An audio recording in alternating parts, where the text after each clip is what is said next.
employees would adapt to the organization.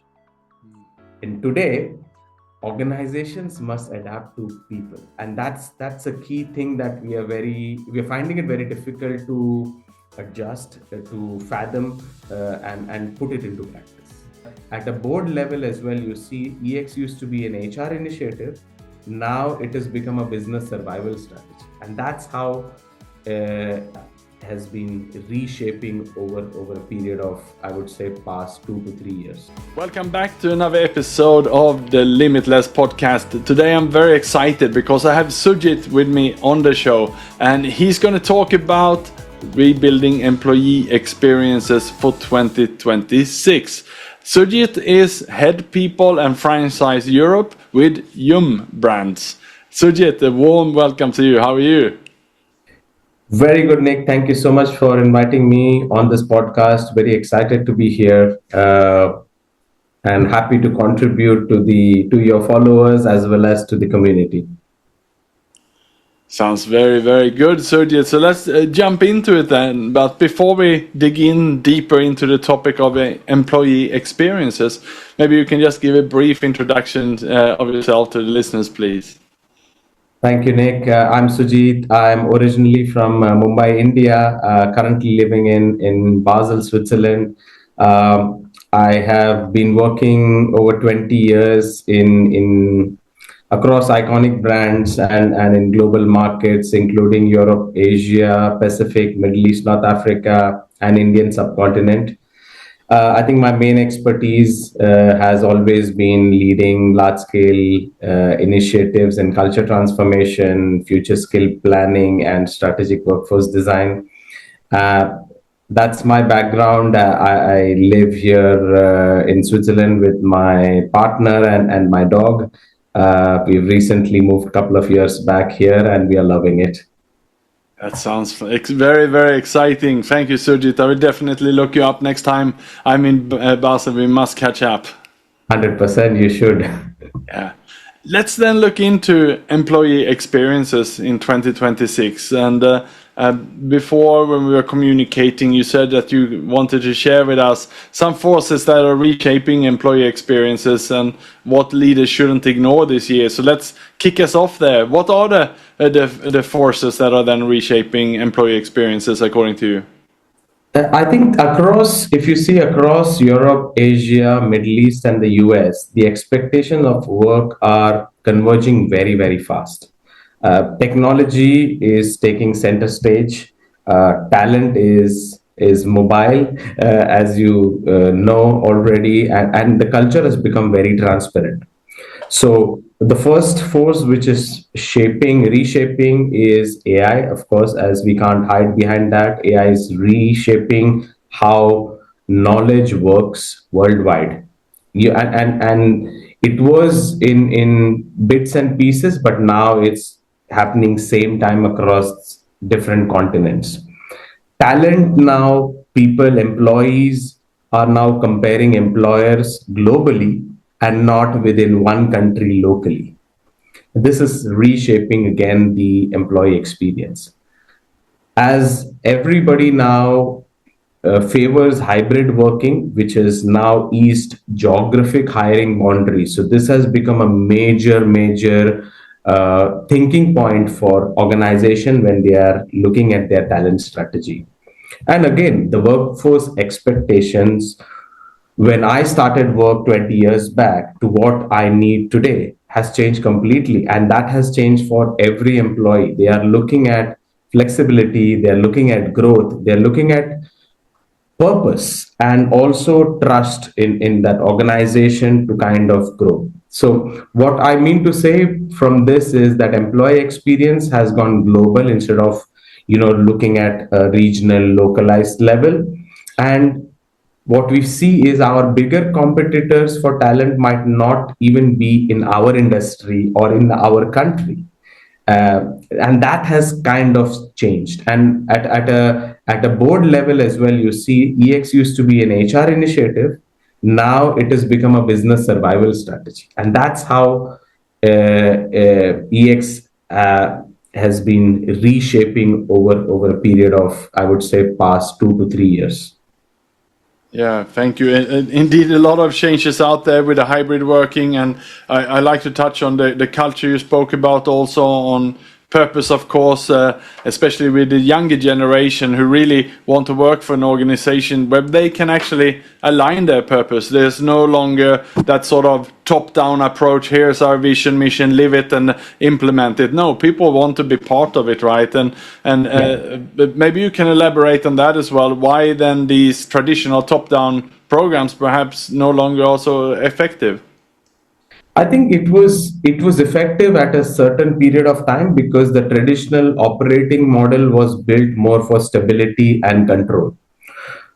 The global economy now runs on speed and adaptability. So that has changed completely as you see opposites from stability and control.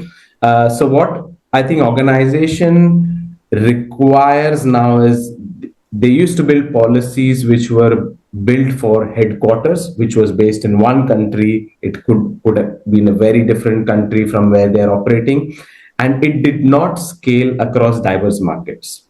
So we need to now start building framework instead of policy on how to empower those markets in what we operate.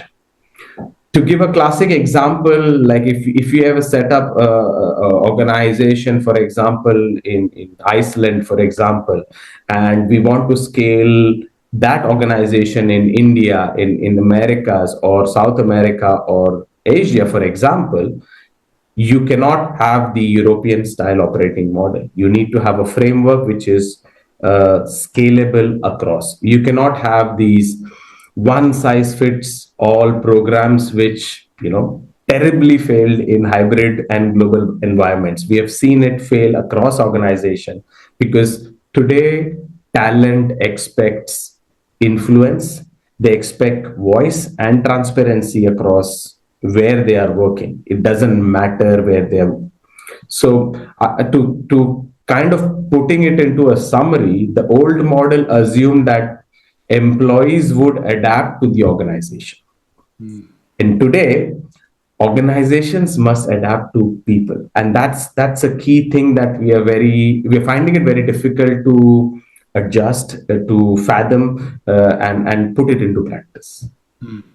And I know that you talk about that human-centered design there, right? That and what are the tools and trends perhaps that you see that leaders then need to understand to make it work for their teams?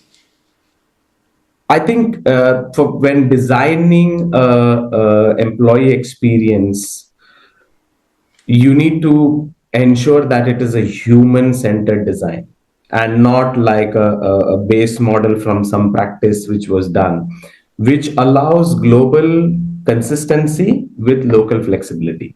This is a very critical balance, applicable mostly for multinational organization as well as multi-generational workforce. Now, I think the journey when we start an employee experience, it should be mapped across employee life cycle. So when from hiring to retiring, the entire process that employee goes through, the journey should be mapped across all those areas. Initially, it was only mapped at the beginning when during hiring or at a retiring stage to get some inputs.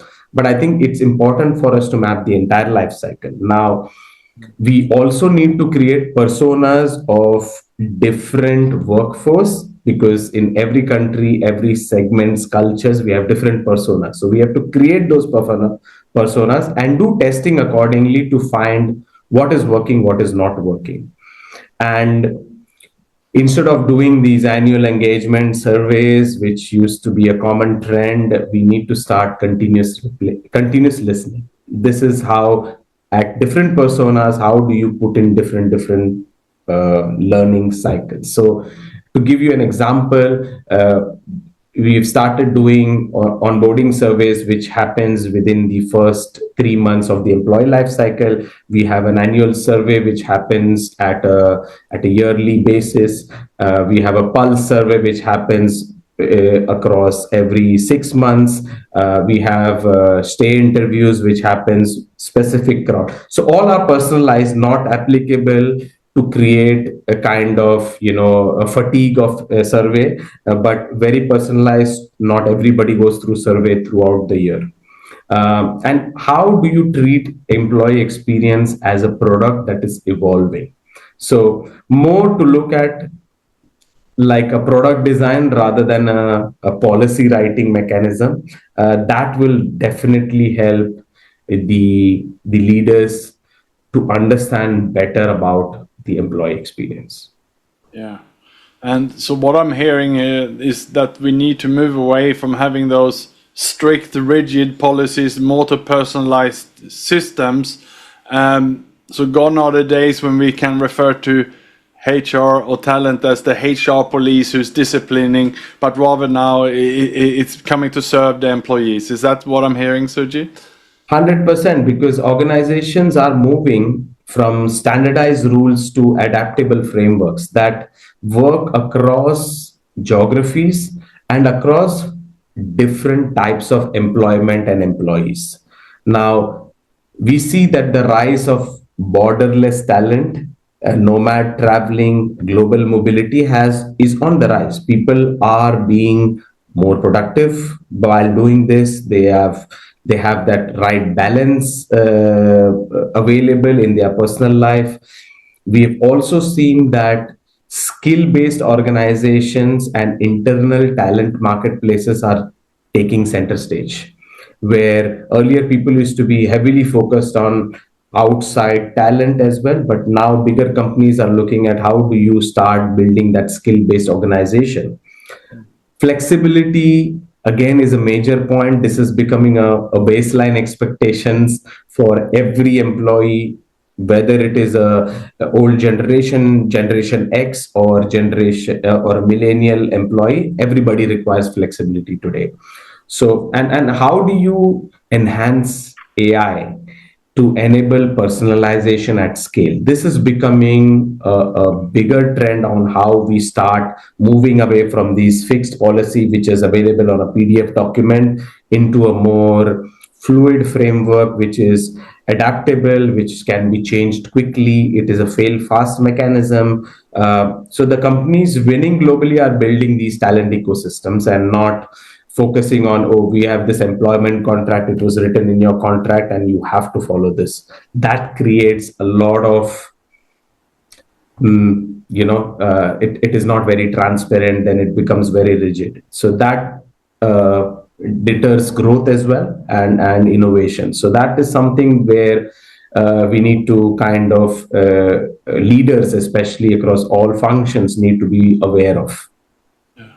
So Sujit, what I'm hearing is that flexibility, especially for the younger generation, is very, very important. And I know during the pandemic, we certainly had that flexible workplace, but then there was this huge drive by the leaders to everyone back in the office. We need to meet face to face and so on. But what I'm sensing is that we're sort of back to more of a balance, more of a hybrid way. What is it that you are seeing, and how is it in your company? I think it's for us, we have always thrived. We have always focused on productivity, innovation, and customer experience more than where you're working from, what time you are working from. Because I think we still believe that talent are available globally across geographies. So we always worked on a hybrid model, and we continue to do so, where we understand we have that trust and transparency with our employees, and we always see that thriving employees are just not happier employees. They bring productivity. You see it in the results. You see it in the innovation happening within the organization. And so we, as globally, we stuck to kind of saying, for example, yes, we need to have certain baseline consistency. However, hybrid working is something that we cherish on, we kind of thrive on. Yeah. But I think most of the organizations have realized that. Some were early to the party in going back and saying, no, you need to come back to office, return to office policy, and you have to be but then they saw a lot of talent disappearing, a lot of people disengaged. So that fixes the problem of, depending on the industry you're working in. Certain industry, it is very difficult to work hybrid. So it depends on industry to industry, to strike a right balance for their talent available. Yeah, that sounds like the right approach. And if we want to thrive today, what does that mean to you? If we want to have a thriving at work or thriving workforce, what does that mean to you, Sujit? I think for me, and I speak to a lot of people in my journey across these markets. I've spoken to a lot of people at a ground level, to a board level, where we see similar patterns. Now emerging out of their discussions in the past, I say 1 or 2 years. We see that. Globally, when you define thriving now, means to do meaningful work connected to a purpose. That is something that we have seen through our surveys as well, that is very important for people. People want to do continuous learning and skill growth. This is a major part they are continuously striving towards. Flexibility and autonomy comes also as a major part, which was, you could have seen the trend happening in the past 2 to 3 years, which became like a big trend, and people started adapting it. uh, I think clear impact on business outcomes. This has always been there, but again, people want to see that they are adding value to the business outcomes, not just a functional representative. They want to see that they are adding value to the business goal. And the last but not the least, which has taken a lot of priority, is psychological safety. This was very underrated. I think few years back, but now it's become. I mean, there are tools available. There are, I mean, lot of material available, podcasts available. Nick, if you see on how to understand what is psychological safety, is a term that is gaining more and more importance, and people have realized that it is important for them to have this psychological safety in order to create innovation, in order for organization to have retention within their organization, and also, that change and growth mindset. If you need that mindset to be available, you need to give people psychological safety, or else you will not be able to have that growth mindset, change mindset, transformation mindset that doesn't exist. So it is very, very important to have that psychological safety part built in.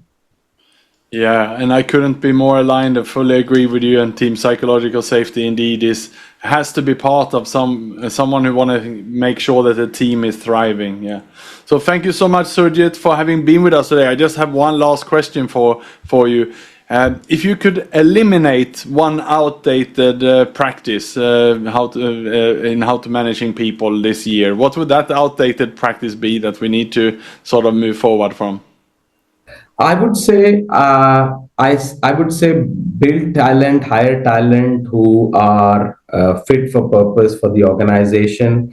So that, I think the process which you need to eliminate is micromanaging through policies. I think that has not worked in anybody's favor. So I think if you have a very clear objective, mission, vision, growth agenda, you have a decent framework for employees to thrive.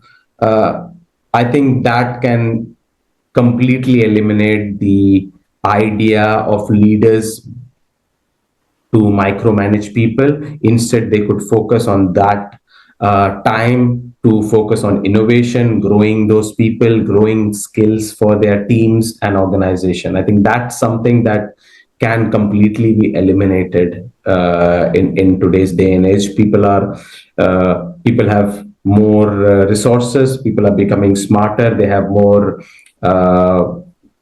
resources to learn and adapt. So micromanaging kind of has reverse effects in today's people cycle. Yeah.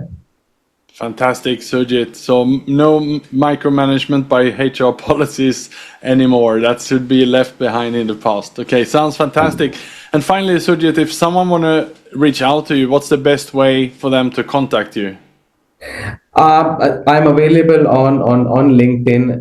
As you know, I'm pretty active, looking for very good connections within the community, as well as to coach, as well as to learn from the place. Again, my email is also available on LinkedIn, as well as my phone number, so people can always reach out via email or shoot me a request, and happy to always chat with people. Fantastic. Thank you so much, Sujit, and thanks to all the listeners as well.